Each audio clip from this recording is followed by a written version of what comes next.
IPL 2024 mini వేలం నరాలు తెంపే ఉత్కంఠను రేకెత్తిస్తోంది. ఇప్పటి వరకు ఐపీఎల్ హిస్టరీలోనే కనీవిని ఎరుగని రికార్డు ధరలకు ఆటగాళ్లు అమ్ముడుపోతున్నారు. ముఖ్యంగా ఆస్ట్రేలియాకి చెందిన ప్లేయర్స్ ఈ మినీ వేలంలో హాట్ కేకుల్లా మారిపోయారు. ఇండియన్ ప్లేయర్స్ కూడా దక్కని అసలు ఊహించలేని స్థాయిలో ధరలు పలుకుతున్నారు. ఫ్రాంచైజీలు వీరిని ఎందుకు ఇంత ధర పెట్టి కొనుగోలు చేస్తోంది అనే ప్రశ్న వినిపిస్తోంది. ఇన్ని కోట్లు పెట్టి ఫ్రాంచైజీలు కొంటున్నాయంటే అది సరదాకైతే కాదు, అందుకు బలమైన కారణాలే ఉన్నాయి. మరి ఆ కారణాలు ఏంటో చూద్దాం. ఐపీఎల్ 2024 మినీ వేలంలో ఆస్ట్రేలియా ఆటగాళ్లు రికార్డులు బద్దలు కొడుతున్నారు. ఈ సీజన్లో ఆస్ట్రేలియా ఆటగాళ్ల హవా కొనసాగుతోంది. ఇప్పటి వరకు జరిగిన వేలంలో ఆస్ట్రేలియాకు చెందిన మిచెల్ స్టార్క్, ప్యాట్ కమిన్స్ అదిరిపోయే రికార్డులను క్రియేట్ చేశారు. మొదట ప్యాట్ కమిన్స్ ఐపీఎల్ హిస్టరీలోనే ఎవరు ఊహించని విధంగా 20,50,00,000కు సన్ రైజర్స్ హైదరాబాద్కు అమ్ముడయ్యాడు.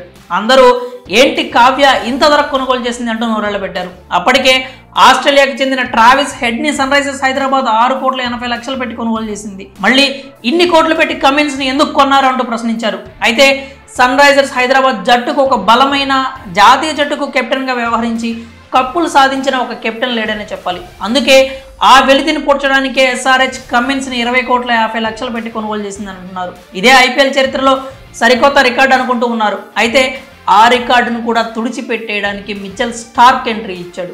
8 ఏళ్ల తర్వాత తిరిగి ఐపీఎల్లో అడుగు పెడుతున్న స్టార్క్ కోసం ఫ్రాంచైజీలు హోరాహోరీగా పోరాడాయి. అతడిని కోల్కతా నైట్ రైడర్స్ జట్టు ఏకంగా 24,75,00,000 కొనుగోలు చేసింది.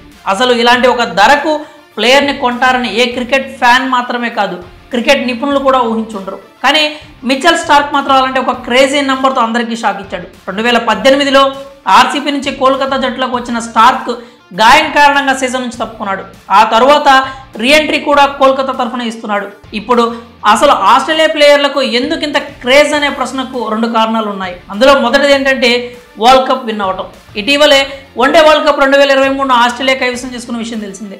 ఒక్క ఓటమి కూడా లేకుండా ఫైనల్లోకి ఎంటర్ అయిన టీమిండియాని ఆస్ట్రేలియా జట్టు ఓడించి కప్పు కొట్టుకుపోయింది. అలాంటి జట్టుకు కెప్టెన్గా చేసిన ప్యాట్ కమిన్స్ను సన్ రైజర్స్ హైదరాబాద్ కొనుగోలు చేసింది. అలాగే ఆ జట్టులో అద్భుతమైన పేసర్గా రాణించిన మిచెల్ స్టార్క్ను కోల్కతా నైట్ రైడర్స్ 24,75,00,000 పెట్టుకునింది. అయితే కేవలం వరల్డ్ కప్ గెలిచారనే కారణంతోనే వీళ్ళను ఇన్ని కోట్లు పెట్టి కొనుగోలు చేయలేదు. ప్రస్తుతం క్రికెట్ ప్రపంచంలో అందుబాటులో ఉన్న అత్యుత్తమైనటువంటి పేసర్లలో మిచెల్ స్టార్క్ కూడా ఒకడు. అత్యంత వేగంగా మాత్రమే కాకుండా అంత వేగంలోనూ లైన్ అండ్ లెంత్ మిస్ అవ్వకుండా స్టార్క్ బౌలింగ్ చేయగలడు. అంతేకాకుండా అంత వేగంలో కూడా స్టార్క్ బంతిని స్వింగ్ చేయగలడు.